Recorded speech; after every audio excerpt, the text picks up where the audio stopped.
Hello everyone, it's Davy Mooney coming to you from the University of North Texas where I run the jazz guitar program. I'm a Benedetto artist, Sunnyside Records artist. Got my Sunnyside records up here. They got moved over a little bit. Live at National Sawdust, Benign Strangers, Hope of Home, Perrier Street. Got my improv book from Mel Bay, Personalizing Jazz Vocabulary. Still cracking on the new book, recording the examples, so that'll be finished at some point. And yeah, just getting through a hectic week here in Denton, Texas. We just finished the Denton Arts and Jazz Festival. It was really great. Got to do some gigs with Lynn Seaton and Bobby Falk and the UNT faculty band. And my guitar ensembles played. It was wild, but I wanted to talk to you about a song that's very near and dear to my heart called, it has several titles. A Tom Jobim tune called Zingaro. I think that was the original title. And then lyrics were added to it by Chico Buarque, and it was titled Retrato em Branco e Preto, which means portrait, actually means portrait in white and black, but in the English title is also sometimes portrait in black and white. And it's a beautiful melody, my goodness. And I wanted in this video to talk a little bit about the melody. I mean, a lot of the time I just kind of go right to the harmony of these tunes, but I think with this one, it would be a crime to not kind of analyze the melody a bit.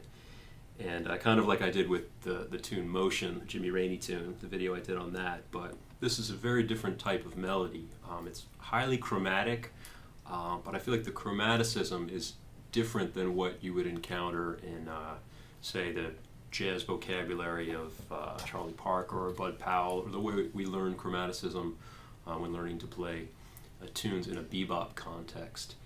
And I'm not an expert on the music of Chopin. Obviously, I've heard a lot of the piano pieces, and going to arts school since high school. Even though I studied jazz, I would hear a lot of piano players performing Chopin's music, and I know that harmonically, tunes like How Insensitive and Sensatez, the Tom Jobim tune, is influenced by, I guess it's the Prelude in E minor. And this one harmonically has a similar thing going on, but the chromaticism itself is very interesting to me, and so I'll dive right in. So the the original version, or the one on a certain Mr. Jobim, is actually in B minor, which I just discovered earlier today. I was going back and listening to some versions that I hadn't heard much because this tune's been recorded so many times. He's in B minor. The version that Chico Buarque did in, I guess, the late 60s on one of those really early records of his is G minor, and that's kind of what I play the song in. What's his name? Joe Henderson. Joe Henderson also does it on Double Rainbow. He does it in G minor. I think that's Herbie and Christian McBride, maybe. Can't remember. But then the other version that's really killer, I'm a huge fan of Elise and Tom, that album, and the song is on that album in the key of D minor, for the female vocal range. But I'm gonna analyze it in G minor for you right now. So it starts off like a G minor 6, and the melody, which is kind of interesting. So the melody starts on the 5th, but does this chromaticism, this chromatic embellishment of the 5th, where he goes down a half step above the 5th, then a whole step below the 5th to the back. And it occurred to me that a jazz chromaticism is more, you kind of have. It would be unusual in jazz to do what I learned as an enclosure of the 5th, like a half step below and half step above, and then descend to a whole step below before resolving. So I think that's kind of interesting right off the bat. Then the same thing over an F sharp diminished. Oops. Into F minor. And it's interesting on the F sharp diminished because you get that C sharp right there is a very dissonant note, to have on that chord. Then the same thing, F minor 6, E7, resolving to E flat major. And so it's kind of like How Insensitive, the same chord structure of a minor chord diminished down a half step, then another minor, and then it changes a little bit here. It's actually kind of also similar to Corcovado.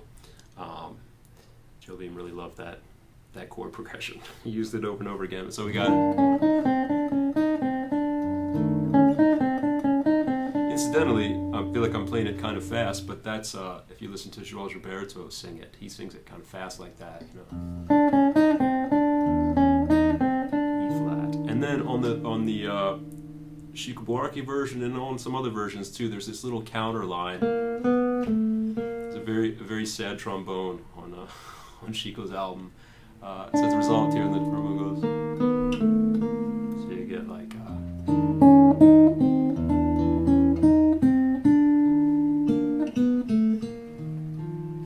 And I mentioned that because, you know, a lot of the Tom Jobim's music, when I did my video on If You Never Come to Me, I talked about this too, the idea that there's some counter lines that he does that are very, they're kind of part of the tune, you know, and they're not always written into the lead sheets of the song, and maybe they're not on every single version, but it's kind of part of the song too, that little counter line right there.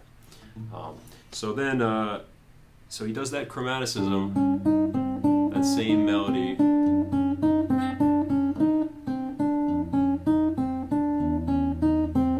Resolves to E flat, and then you have a C minor, and he does a different chromaticism.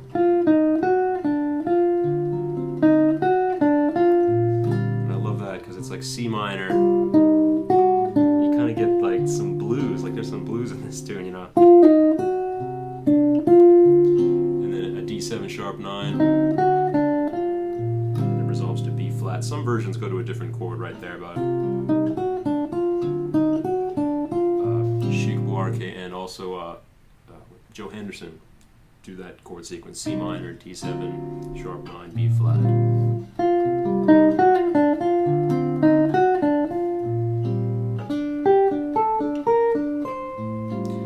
That's the only part that does that in the song. That's kind of interesting, a very consonant thing on the B flat. And I love that little sort of toggle between having like a note to having the D down here. I do that a lot in my playing when I'm improvising, and I kind of get it from Coltrane, I think, we'll hear do that sometimes, you know.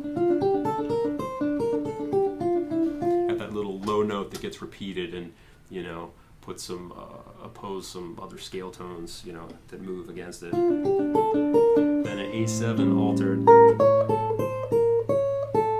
And that chromaticism over the A7 is the same interval sequence that you had here. Right. And a D major. D major, and then an A flat 7, like a tritone sub, going back to G minor. So that sequence is pretty cool too.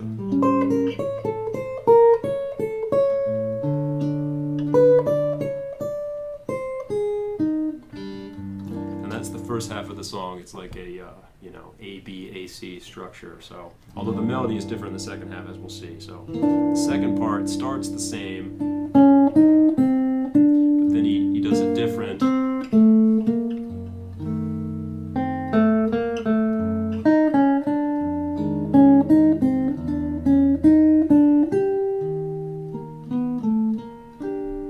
So he descends the scale a little bit, the G minor mode. So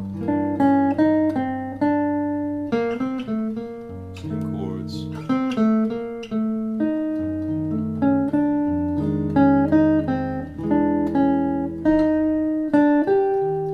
E flat, and again, a little sad trombone. Or, you know, it's not always a trombone, but on Chico's version it's a trombone. And I love this, but this last part just gets me like, oh, it's like devastating. I love Jobim's music. It's just so beautiful, you know. It's at least in Tom, and if you have you can listen to that whole record without crying, especially, you know, if you get into the lyrics and the poetry of it. It's like, yeah. Anyway, so this last part, so like C minor, super chromatic. Oops, I'm trying to do too many things at once. B flat. I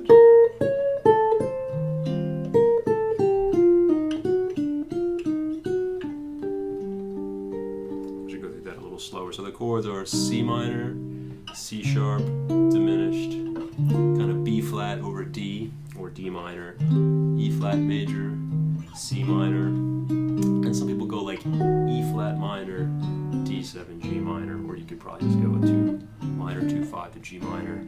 And that's another thing, Tom Jobim does a lot, and I stole that from him on some of my music, the idea of a G minor going to an E flat minor and back to G minor. I think that's kind of Wagnerian too, that kind of change. I have this tune called Wrinkles where I use that too, I use an inversion of that. But yeah, that melody on that last part. I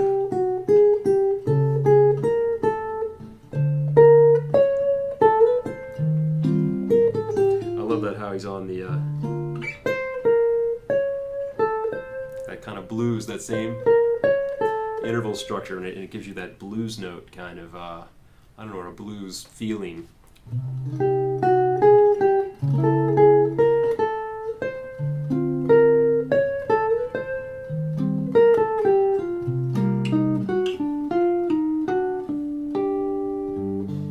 that's the whole thing.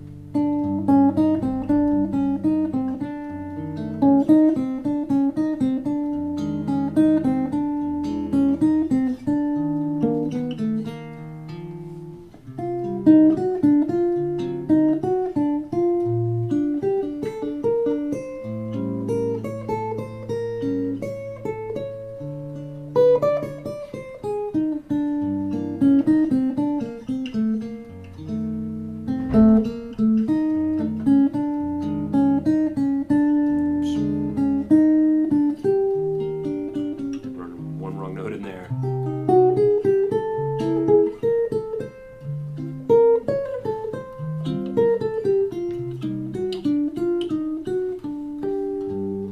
Amazing tune, right? And I love the harmonies as well, but it's really the melody. Like when I teach this to my students, it's kind of the exercise of getting that melody perfect and just, yeah.